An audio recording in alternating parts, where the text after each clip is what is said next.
नमस्कार मित्रांनो, कोणाला अटक झाली की वाटतं आयुष्य संपलं, पण तसं नाहीये। भारतीय कायद्याने तुम्हाला दिलेला सर्वात मोठा अधिकार म्हणजे जामीन। तो कसा मिळवायचा चला मग जाणून घेऊया। जामीन म्हणजे कोर्टाकडून मिळणारी तात्पुरती सुटका। गुन्हा सिद्ध होईपर्यंत आरोपीला बाहेर राहून आपली बाजू मांडण्याचा हक्क असतो। गुन्ह्यांचे दोन प्रकार असतात, जामीनपात्र आणि अजामीनपात्र। जामीनपात्र गुन्हा असेल तर पोलीस स्टेशनमधून जामीन मिळतो। अजामीनपात्र गुन्हा असेल तर कोर्टात अर्ज करावा लागतो। काय करावं? अटक झाल्यावर घाबरू नका, तात्काळ एका चांगल्या वकिलाशी संपर्क साधा। कागदपत्रे, जामीनदार आणि ओळखीचे पुरावे तयार ठेवा। लक्षात ठेवा, पोलिसांनी अटक केल्यावर 24 तासाच्या आत तुम्हाला मॅजिस्ट्रेट समोर हजर करणं पोलिसांना बंधनकारक आहे। तुमचा घटनात्मक अधिकार आहे। कायद्याची माहिती असेल तर घाबरण्याचं कारण नाही। ही माहिती महत्त्वाची वाटली असेल तर व्हिडिओला लाईक करा। अशाच कायदेशीर माहितीसाठी चॅनलला फॉलो, सबस्क्राईब करा। कोर्टाच्या भाषेत जामीन किंवा बेल म्हणजे नक्की काय? अटक झाली की तुरुंगात जावंच लागतं का? चला जाणून घेऊया अगदी सोप्या भाषेत। जामीन म्हणजे आरोपीला काही ठराविक अटींवर दिलेली तात्पुरती मुक्ती। केस कोर्टात चालू असताना आरोपीला तुरुंगात न ठेवता बाहेर राहून आपली बाजू मांडण्याची ही संधी असते। लक्षात ठेवा, जामीन म्हणजे निर्दोष सुटका नाही, तर तो एक कायदेशीर अधिकार आहे। पण कोर्ट जामीन देताना चार गोष्टी पाहतो।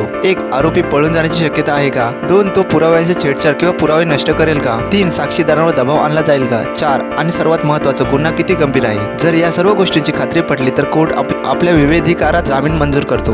थोडक्यात काय तर न्याय मिळेपर्यंत सन्मानाने जगण्याचा हक्क म्हणजे जामीन। चला मग पुढे पाहूया जामीन कसा मिळवायचा। माहिती आवडली असेल तर चॅनलला लाईक आणि फॉलो नक्की करा। जामीन मिळवायचा असेल तर त्याचे प्रकार माहीत असणं खूप गरजेचं आहे। चला पाहूया जामिनाचे 4 मुख्य प्रकार। पहिला आहे जामीनपात्र गुन्हा। साधी मारामारी किंवा किरकोळ गुन्ह्यांमध्ये हा तुमचा अधिकार असतो आणि यात पोलीस स्टेशनमधूनच जामीन मिळू शकतो। दुसरा अजामीनपात्र गुन्हा, खून, बलात्कार किंवा मोठ्या फसवणुकीसारख्या गंभीर प्रकरणात पोलीस जामीन देऊ शकत नाहीत। इथे सर्व अधिकार कोर्टाचे असतात। तिसरा आणि महत्त्वाचा, अटकपूर्व जामीन। जर तुम्हाला वाटत असेल की खोट्या केसमध्ये अटक होऊ शकते तर अटक होण्याआधीच तुम्ही कोर्टातून हा जामीन मिळवू शकता।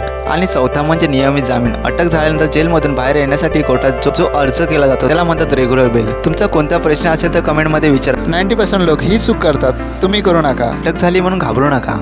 जामीन मिळवण्यासाठी कायदेशीर प्रक्रिया काय असते चला पाहूया 3 सोप्या स्टेपमध्ये। पहिली स्टेप, अटक। जेव्हा पोलीस एखाद्याला अटक करतात तेव्हा सर्वात आधी FIR प्रथम माहिती अहवाल दाखल होतो। अशा वेळी शांत राहा आणि पोलिसांना सहकार्य करा। दुसरी स्टेप, वकिलाशी संपर्क। अटक झाल्याबरोबर तुमच्या नातेवाईकांना ताबडतोब एका चांगल्या वकिलाशी संपर्क साधणं गरजेचं आहे। वकीलच तुमची कायदेशीर बाजू कोर्टात मांडू शकतात। तिसरी स्टेप, जामीन अर्ज। तुमचे वकील कोर्टात बेल ॲप्लिकेशन दाखल करतात। यात मुख्य 3 गोष्टी सांगितल्या जातात। 1. आरोपी निर्दोष आहे। 2. तो तपासात पूर्ण सहकार्य करेल आणि तो पळून जाणार नाही आणि पुराव्यांची छेडछाड करणार नाही।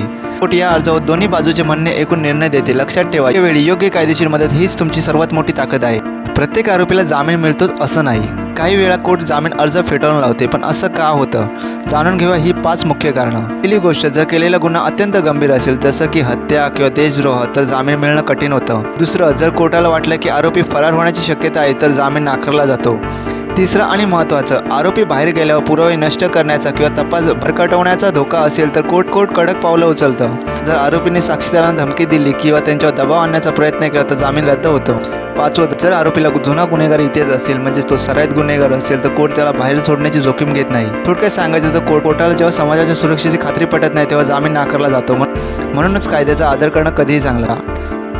कायद्याची अशीच माहिती मिळवण्यासाठी सबस्क्राईब करायला आणि फॉलो करायला विसरू नका। Stay legal, stay safe. मित्रांनो, अटक झाली म्हणजे सर्व संपलं असं नाही। भारतीय संविधानाने प्रत्येक नागरिकाला काही मूलभूत अधिकार दिले आहेत। हे 4 अधिकार तुम्हाला माहीत असायलाच हवे। पहिला अधिकार, कारण न सांगता पोलीस कोणालाही अटक करू शकत नाही। तुम्हाला कोणत्या गुन्ह्याखाली अटक केली जाते हे विचारण्याचा तुम्हाला पूर्ण अधिकार आहे। दुसरा अधिकार, अटक केल्यानंतर 24 तासांच्या आत पोलिसांनी तुम्हाला जवळच्या मॅजिस्ट्रेट समोर, न्यायाधीशांसमोर हजर करणं बंधनकारक आहे। त्यापेक्षा जास्त वेळ पोलीस तुम्हाला ताब्यात ठेवू शकत नाही। तिसरा अधिकार, अटक झालेल्या प्रत्येक व्यक्तीला आपल्या आवडीच्या वकिलाशी बोलण्याचा किंवा त्याचा सल्ला घेण्याचा अधिकार आहे। पोलीस तुम्हाला यापासून रोखू शकत नाही। चौथा अधिकार, तुम्ही अटक झाल्याची माहिती तुमच्या कुटुंबाला किंवा नातेवाईकांना देण्याची जबाबदारी पोलिसांची असते। हे तुमचं कायदेशीर संरक्षण आहे। लक्षात ठेवा, कायदा तुमच्या संरक्षणासाठी आहे, घाबरवण्यासाठी नाही। जागरूक राहा। मित्रांनो, कायद्याच्या कचाट्यात अडकलेले लोक घाबरून अशा काही चुका करतात ज्यामुळे त्यांना जामीन मिळणं अशक्य होतं। कोणत्या आहेत त्या चुका चला जाणून घेऊया। पहिली मोठी चूक, पोलिसांपासून पळणे। पोलिसांपासून पळ काढला तर कोर्टाला वाटतं की तुम्ही दोषी आहात आणि तुमचा जामीन फेटाळला जाऊ शकतो। दुसरी चूक, चुकीची माहिती देणे। पोलिसांना किंवा कोर्टाला खोटी माहिती देऊ नका। एकदा का तुमचं खोटं पकडलं गेलं तर तुमचे केस अधिकच कमकुवत होते। तिसरी आणि आजची सर्वात मोठी चूक, सोशल मीडियावर केसची माहिती टाकणे। केस चालू असताना सोशल मीडियावर पोस्ट करणे किंवा कमेंट करणे तुम्हाला महागात पडू शकतं। हे पुरावे म्हणून वापरले जाऊ शकतात। लक्षात ठेवा, भीतीपोटी घेतलेला चुकीचा निर्णय तुमचं आयुष्य कठीण करू शकतो। नेहमी संयम ठेवा आणि फक्त कायदेशीर मार्गानेच पुढे जा। तर मित्रांनो,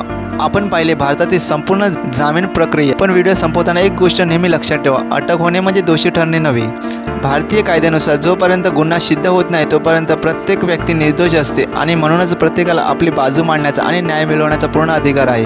कायद्याची योग्य माहिती हीच तुमची खरी ताकद आहे. भीतीला नाही तर सत्याला साथ द्या आणि नेहमी कायदेशीर मार्गाचा अवलंब करा. जर हा व्हिडिओ तुम्हाला माहितीपूर्ण वाटला असेल तर या व्हिडिओला लाईक करा आणि गरजू मित्रांसोबत हा व्हिडिओ शेअर नक्की करा. पुढचा व्हिडिओ तुम्हाला कोणत्या कायदेशीर विषयावर पाहायचा आहे, सायबर क्राईम, प्रॉपर्टी की कौटुंबिक वाद, हा व्हिडिओ अशा एका मित्राला शेअर करा ज्याला ही माहिती माहीत असणं गरजेचं आहे. कमेंटमध्ये नक्की कळवा. अशाच माहितीसाठी सबस्क्राईब करा. जय हिंद, जय महाराष्ट्र. लीगल ज्ञान मराठी म्हणजे कायदा सोप्या भाषेत.